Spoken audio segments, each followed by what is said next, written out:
여러분과 함께 또한 사제의 영과 함께 루카가 전한 거룩한 복음입니다. 주님 영광 받으소서.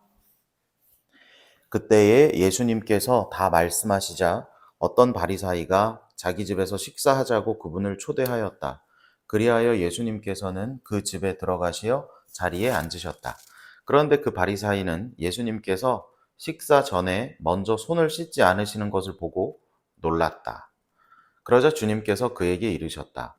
정녕 너희 바리사이들은 잔과 접시의 겉은 깨끗이 하지만 너희의 속은 탐욕과 사악으로 가득하다. 어리석은 자들아, 겉을 만드신 분께서 속도 만들지 않으셨느냐? 속에 담긴 것으로 자선을 베풀어라. 그러면 모든 것이 깨끗해질 것이다. 주님의 말씀입니다. 그리스도님 참여합니다. 참여 예수님. 예수님 오늘 우리는 연중 28주간 화요일 맞이했습니다. 오늘 예수님께서 바리사이의 집에 초대받으셔서 손을 씻지 않고 식사를 하셨다는 장면은 참 우리에게 깊은 위안을 줍니다. 그렇죠? 네. 제가 무슨 얘기를 할지 예, 그런 것 같아요. 주님께서 이 바리사이를 영원한 생명으로 초대하고 계신다는 느낌이 좀 많이 드는 것 같아요. 어제 복음에서는, 그러니까 이번 주가 그렇게 좀 우리 신앙생활들을 좀 돌아볼 수 있는 복음들이 이렇게 나오고 있는 것 같은데, 어제는 사람들이 예수님한테 표징을 요구했습니다. 예수님한테 표징을 요구했어요. 그래서 제가 강론 때 뭐라 그랬냐면, 표징을 보는 것과 하느님의 나라에 들어가는 것은 아무런 관련이 없다. 우리 상상이 그렇잖아요. 우리가 신앙생활을 하면서 그런 상상을 한다니까요. 요게 요렇게 되면 내가 더 열심히 할 수 있어. 나도 어떤 체험을 하면, 그걸 내가 보면 그렇게 될 수 있어.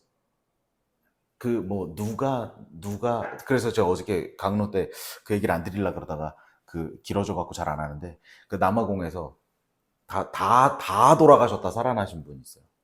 정말 제가 표현을 잘 못해서 그런지 몰라도 정말 그분은 죽었다고 하는 게 맞아요. 죽었다고 하는 게 맞고, 뇌사 상태로 들어왔으니까. 뇌사 상태로 남아공에 들어오셔가지고 분명히 그 사람 죽는다 그랬어요. 그 사람이 2주 만에 일어나서 자기 발로 한국에 갔다는 거는 있을 수가 없는 일이에요. 무슨 얘기인가는 어제 강론을 들어보시면 되겠어요. 그런데 본단 말이죠. 사람들이 분명히 본단 말이죠. 기도를 하면 그게 기도가 들어진단 말이죠. 그 일이 나중에 지나고 보면 분명히 명백하게 확인이 된단 말이죠. 그런데 확인이 됨에도 불구하고 사람들이 거짓말을 해요. 그렇게 하면 믿음이 깊어질 거라고 착각하고 있지만, 전혀 믿음이 깊어지는 것과 그런 표징들이 계속 일어나는 걸 그냥 이적으로 우리가 눈으로 보는 것과는 아무런 관계가 없다. 어저께 표징을 요구하는 백성들에게 예수님께서 그렇게 말씀하시잖아요. 이 세대는 악한 세대다. 이 세대에게 요나 예언자의 표징밖에 나타나지 않을 것이다. 그런데 보라, 요나보다 더 큰 이가 여기에 있다. 남방 여왕이 와서 너희들을 단죄할 것이다. 솔로몬에게 지혜를 구하러 왔기 때문이다. 그런데 보라, 솔로몬보다 더 큰 이가 여기에 있다. 예수님께서 말씀하시고, 예수님께서 기적을 보여주시고 5천 명을 먹여주시고 십자가에 돌아가셨다가 다시 살아나서 오셔도 그 쇄심줄 같은 사람의 마음은 안 바뀐다는 거예요. 그게 어제 우리가 한번 살펴볼 만한, 내 신앙을 한번 돌아볼 만한 재료였다고 생각합니다. 오늘은요, 제가 오늘 이렇게 복음을 쫙 읽고 어떻게 하면 뇌리에 남길 수 있을까 생각을 하다가 이런 비유를 한번 생각해 봤어요. 식사 전에 손을 씻는 행위는 다이어트 콜라다, 이런 생각을 해봤어요. 무슨 얘기냐면, 왜 어디 이렇게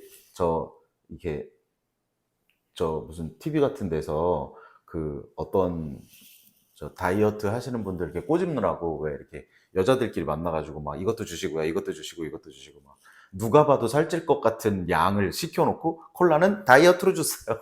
그러면 살이 안 찐다고.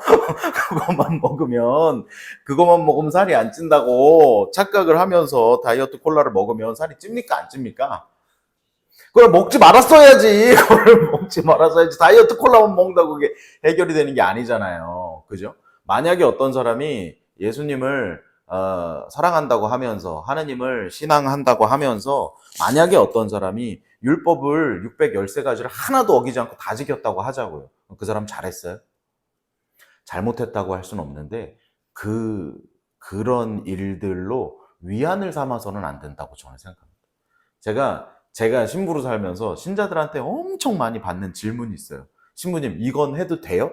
이렇게 하면 돼요? 이건 안 돼요? 이건 돼요? 그런 거예요. 미사 빠지면 묵지기도로 때워도 돼요? 뭐 요렇게 하면 요거는 요렇게 하면 빠져도 돼요? 요거는 돼요? 안 돼요? 요거를 자꾸 물어보세요. 그걸로 하는 걸로 뭔가를 했다고 위안을 얻으려고 하시는 장면 같아요. 여러분께 여쭤보고 싶어요. 남녀가 서로 사랑하는 어떤 이 일이 벌어졌다고 했을 때, 이 남자 아이가 이거 연애를 못 해봐가지고 여러분한테 와서 나 여자친구가 생겼는데 이거 뭐야, 오늘 2만 원짜리 밥을 내가 사면 될까?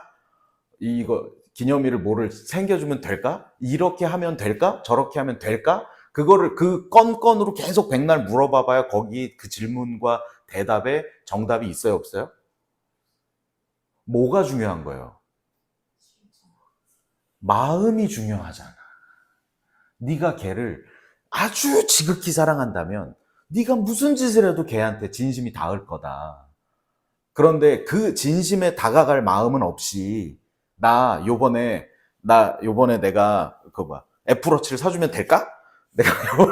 내가 이걸 사주면 될까? 옷을 사주면 될까? 뭘 하면 될까? 이거는 해도 돼요? 이건 하면 안 돼요? 이건 해도 돼요?를 백날 거기에 가서 물어봐 봐야. 아니면 혹시 어떤 친구가 아니 내가 요번에 이것도 사주고 저것도 사주고 이것도 사주고 저것도 사줬는데 그래갖고 내가 에버랜드도 가고 어디도 가고 갔는데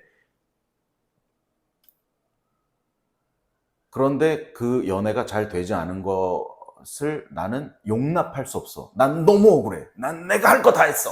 라고 말하면 마음이 어때요, 여러분? 그거를 한 거를 율법학자 바리사이들이 하느님을 섬기기 위해서는 조상들의 전통을 잘 지키고 율법을 지키고 뭘 지키고 백날 그거를 얘기하다가 하느님께서 보여주신 사랑이라고 하는 걸 잊어버리는 순간 아무 하등에 쓸데없는 얘기가 되더라는 거죠. 그런데 그 행위를 하면서 우리 신앙생활을 하는 사람들도 그런 것 같아요. 내가 주일미사 안 빠지지. 나 레지오 하지. 나 신부지. 그런 걸로 구원 못 받는다고요. 그죠? 하느님께서 우리에게 나눠주신 사랑의 크기가 얼마인가를 더 잘 알아보고 감사하고 그 사랑을 이웃들에게 나눠주고 하는 어떤 그런 진심이 닿는 일들을 자꾸 우리가 해나가는 것이 신앙생활이지. 어떻게 신앙생활이 요건 됩니다. 요건 안 됩니다.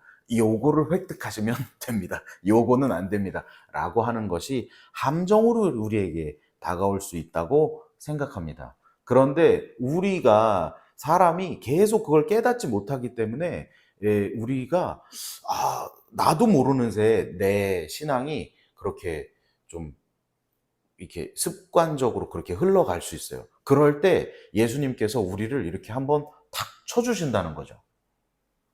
바리사이의 집에 가서 일부러 손을 안 씻잖아요. 그죠? 씻어도 되잖아요. 예수님이 손 씻어도 되고 안 씻어도 되는 거거든요. 손 씻고 앉아서 자 들어봐 이렇고 저렇고 얘기하실 수도 있는데 예수님께서 어떻게 보면 대화를 트시느라고 손을 안 씻고. 예수님 왜 손 안 씻어요? 손 씻는 게 중요한 게 아니라 안을 깨끗이 하라고 하는 얘기를 예수님께서 우리 삶에 자꾸만 오셔가지고 얘기를 해주시면 우리가 얼마나 정신 차리는데 좋겠어요. 그죠? 주님께서 오늘 복음 말씀을 통해서 내 신앙생활 중에 혹시 습관적으로 그냥 그렇게 하고 있는 것은 없었나? 내가 무언가 행위를 하면서 예수님에 대한 사랑을 조금 더 소홀히 하고 하는 일들은 없었나? 이런 것들을 내 마음을 이렇게 한번 바라보게 해 주시는 것 같아서 오늘 복음이 저는 좀 이렇게 따뜻하게 다가온 것 같습니다. 누군가에게는 굉장히 좀 왜 이렇게 혼내? 예수님이. 왜 바리새인들은 맨날 혼나? 이거 자기가 안 씻어놓고 왜 속을 닦으라고 이렇게 꼰대같이 말을 하는 거야? 라고 받아들이실 수도 있지만 우리 신앙생활을 하면서 주님께서 나를 이렇게 자꾸만 올바름으로 초대해 주시는 어떤 이런 말씀들 우리가 내 마음에 잘 알아듣고 아마 이 바리새인은 못 알아들었을 수도 있어요. 그죠? 억울해했을 수도 있어요. 그리고 예수님을 공격하는 자로 바뀌었을 수도 있어요. 내가 얼마나 열심히 율법을 지켰는데 저 조상들의 전통을 일부러 안 지킨 저 예수가 나한테 뭐라 그랬어? 너 죽어. 이렇게 했을 수도 있어요. 하지만 오늘 우리가 듣기는 다르다는 거죠. 우리는 받아들일 수 있는 유연함과 말랑말랑함이 내 마음속에 있잖아요. 그래서 주님께서 우리에게 어떤 말씀을 하고 계시는가 더 잘 알아듣고 우리의 신앙이 행위의 문제가 아니라 그 더 마음에 집중할 수 있는 우리 모두가 되도록 함께 기도해 보면 좋겠습니다. 아멘. 아멘.